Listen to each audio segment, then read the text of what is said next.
everything. Like an eye that can see in the dark, a gaze piercing through the night, we know perfectly well the falsity of everything around us, of this colossal stage presented to us. None of us are deceived.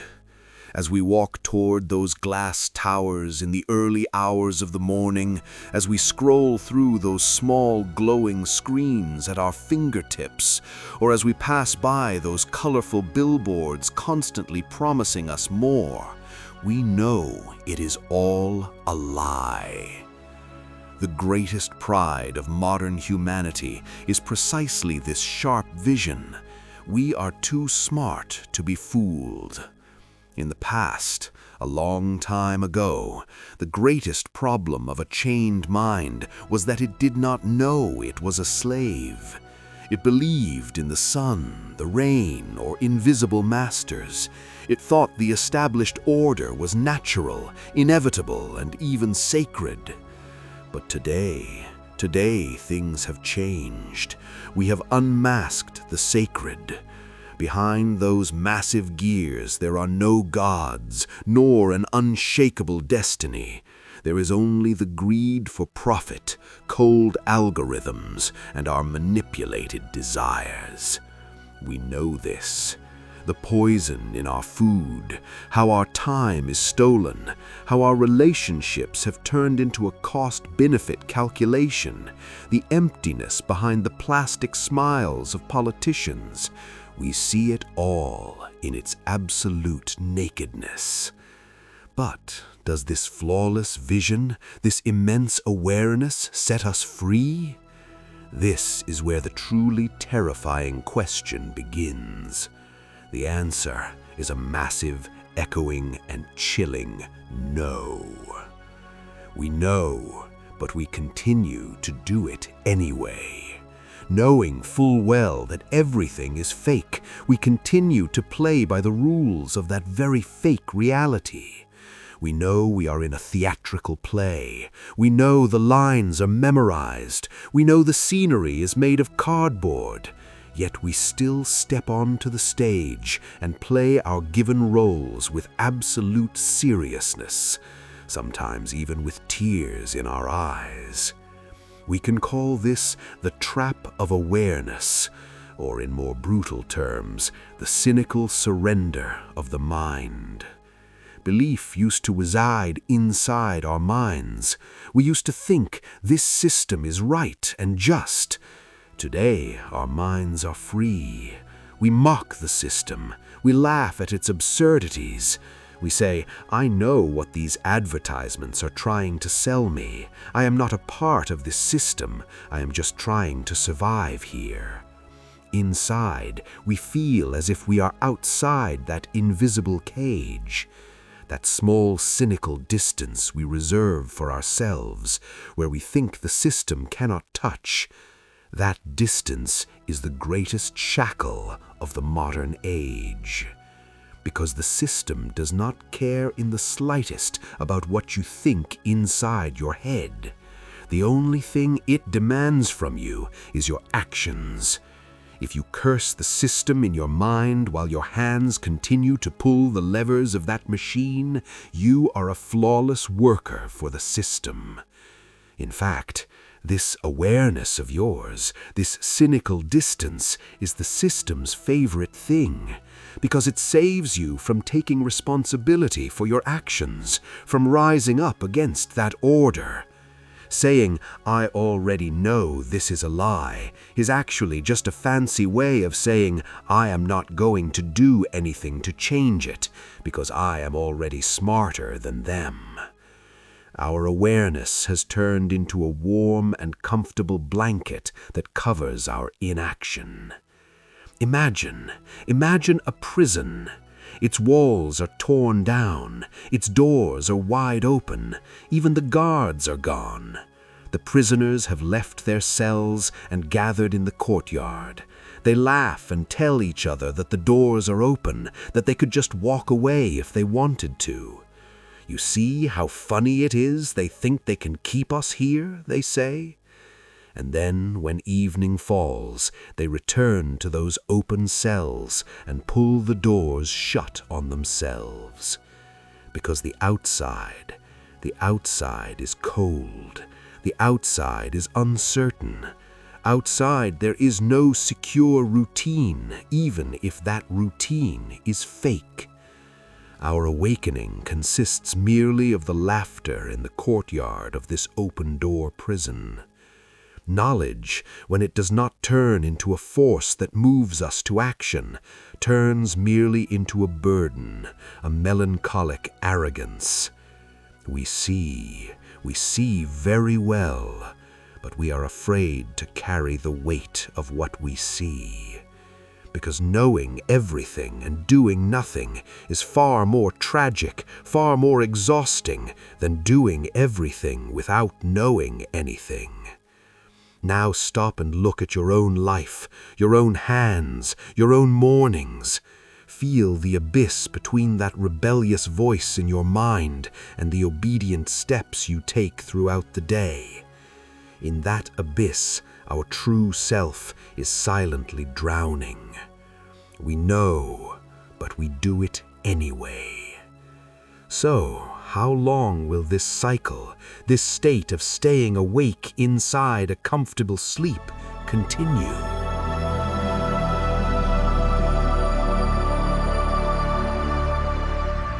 But then, how do we manage to willingly stay inside that cell with the door wide open? Since we are smart enough to know everything is fake, since we see how those massive gears grind us down, why don't we lift a finger to stop them? Because the system noticed our awakening. It saw our anger, our dissatisfaction, and that cynical distance. But it did not try to silence, crush, or deny us like a tyrant. The machine made a much more brilliant move.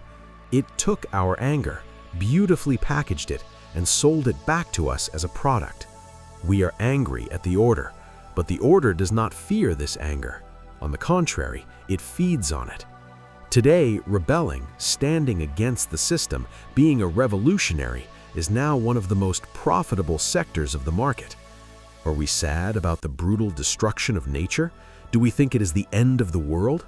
The system immediately offers us that special coffee cup made of recycled plastic with eco-friendly written on it. We go to the register, pay that extra money, take the cup in our hands, and suddenly that heavy sense of guilt evaporates.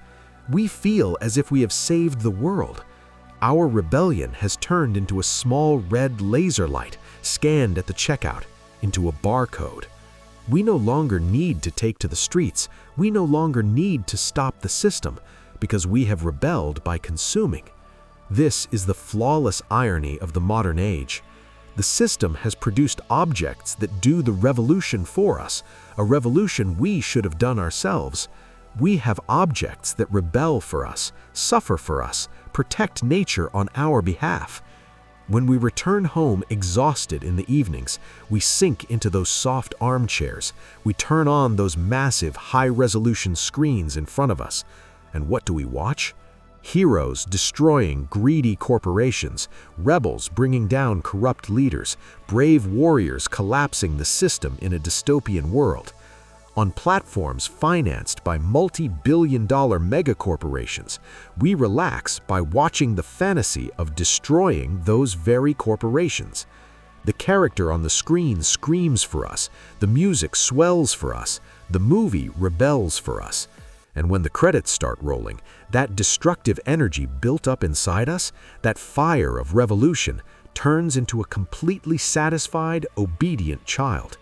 We sigh, turn off the screen, and peacefully fall asleep to become a gear in the very system we criticized the next morning. Because we did our duty. By watching that anti-system movie, we fulfilled our soul's quota for rebellion. The machine is so flawless, so flexible, that it can even sell us the fantasy of its own collapse. The system almost whispers in our ears. Hate me, it says. Criticize me. Curse me. Shout out loud how disgusting my operations are. Just do it on the platforms I produced, with the devices I manufactured, and within the boundaries I permit. And we do exactly that. We think we are anarchists by wearing mass-produced t-shirts with anarchy symbols on them, made by nameless hands in dark factories tens of thousands of miles away. We set the world on fire with our words, but with our actions, we buy the water that puts out that fire. What enslaves us is not our ignorance, it's a fake enlightenment. The arrogance of "I am not blind like the others, I am aware of everything," has turned us into completely paralyzed, inactive spectators. Knowing the system is fake did not end our slavery to it. It only made this slavery tolerable. That awareness in our minds is actually a sweet, numbing, and highly comfortable poison injected into our souls. We satisfy our need to rebel by consuming rebellion. Well then, while our thoughts are so free, why are our actions still chained? Why is there such a massive abysm between what we believe and what we wake up and do every morning? This question is the darkest turning point every mind must face when it dares to look in the mirror. Because true belief is not hidden in the words echoing in our minds, but in the movements of our bodies in the universe.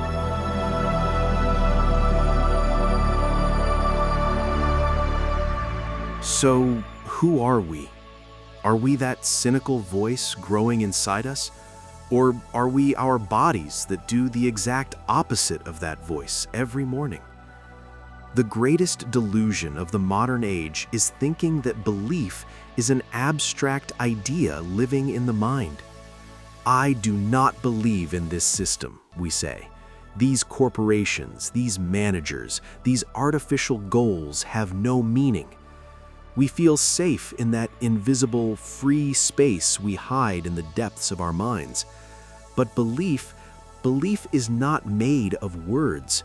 Belief is in our muscles. It is in our footsteps, in how our eye muscles move, in the reflex with which our hands reach for those screens, in those mechanical routines we tirelessly repeat every single day. In the past, in ancient times, you were not asked whether you believed in a god or not. You were simply expected to perform the ritual, kneel, recite the prayer, offer the sacrifice. What you thought inside, whether you actually doubted the existence of that god or not, didn't matter. The moment you knelt, you already believed. Action created belief. Today, the system operates in exactly the same way. When you enter the mechanism, when you wake up with that morning alarm, when you board those crowded trains, when you sit in front of those screens and give your hours to those virtual numbers, what you think inside, how angry you are at your boss, or knowing how meaningless this life is, matters not in the slightest to the system, because you knelt, you performed the ritual, you offered the sacrifice. You poured your own time, your own attention, your own life energy into that colossal machine. And here, that terrifying paradox, that ice-cold truth hits us right in the face. We are modern slaves who worship the very thing we say we do not believe in. We know the system is fake, but every day we provide the energy required for that falsity to exist with our bodies.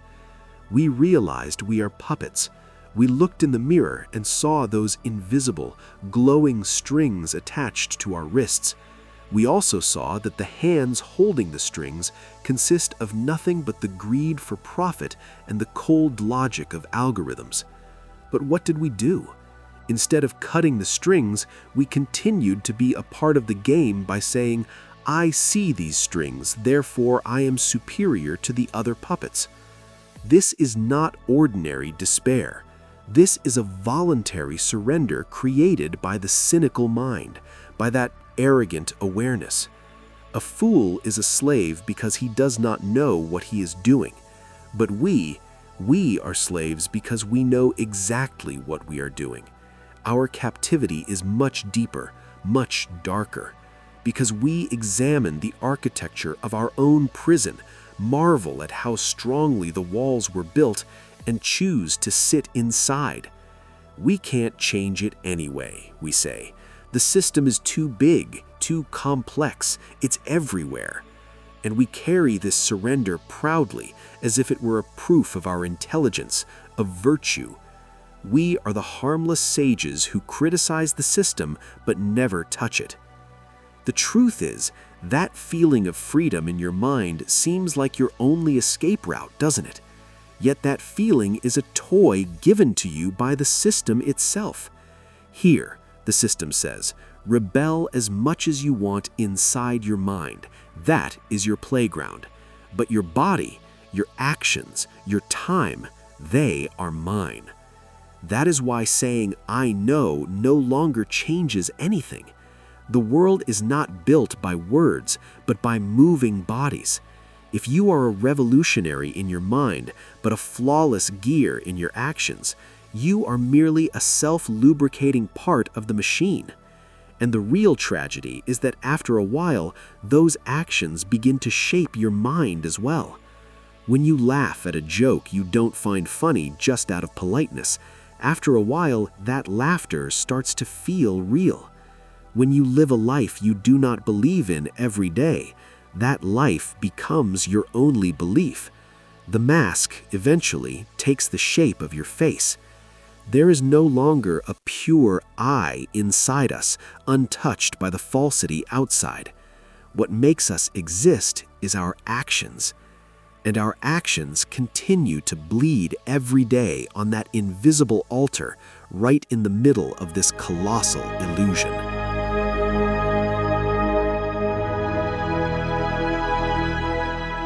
Well then, what is left? Since that arrogant awareness in our minds does not save us, since even the things we consider rebellion turn into a new fuel for the machine, since the masks are stuck to our faces and our actions have long swallowed our beliefs, how are we going to get out of this flawless cage? The answer lies at the very heart of the word we fear so much: action. But I am not talking about those packaged, safe actions the system sells us. Not those loud but empty screams we throw in virtual squares, not those temporary symbols we add to our profiles, or those plastic heroism we think purifies our souls by purchasing. True action does not have to be loud. True action is shattering that cynical distance, that arrogance of "we already know," and closing the abyss between what we believe and what we do. Knowing is no longer enough. Knowledge must take on flesh and bone. It must turn into a rejection. The system's greatest lie is that it cannot do without us. Yet the system draws its power not from our disobedience, but from our indifference. It feeds on us knowing everything is fake, yet still bowing down to that falsity. On us shrugging our shoulders, saying nothing will change anyway, and locking the doors of our own cells upon ourselves. When we shrug and laugh, the machine takes that laughter and lubricates its own gears. Awakening does not merely mean opening our eyes. Awakening is getting out of bed, throwing off that warm blanket, and stepping onto the cold floor barefoot. This is the real issue. Can we brave that cold? The cage door is open, but the outside is uncomfortable. Outside, there are no ready-made identities the system offers us, no fake sense of validation, no warmth of belonging. The outside is the vast, foggy ocean of uncertainty and loneliness. If we tear that fake smile off our faces, if we throw a wrench in the gears of that machine with our actions, we will not be applauded. Stepping outside the system is not an epic of heroism, it is shouldering a silent and heavy burden. But that weight, that cold loneliness, is our own reality. Rather than feeling safe inside a plastic lie, shivering in the sharp wind of our own truth, that is a body finding its soul again. Because belief only exists when we live it. Saying we do not believe in this game is a whisper, but getting up from that table and starting to walk, that is a deafening roar. We are inside this colossal web, we cannot deny this, but we do not have to be the web itself. When we realize we are a gear, the first thing we must do is not criticize how the wheel works, but to stop our own turning. When we synchronize our bodies with that rebellious voice in our minds, that's the moment the magic is broken. The illusion of the system is doomed to collapse when it stops feeding on our actions. Now, look at your own hands. Today, right now, in front of this screen, the power to cut those invisible strings is hidden solely in the small, staggering actions you will choose to do or refuse to do. Knowing is a curse, but the only way to break that curse is to carry the responsibility of what we know. The system is fake. We know this. Now the question is, will we still continue to do it?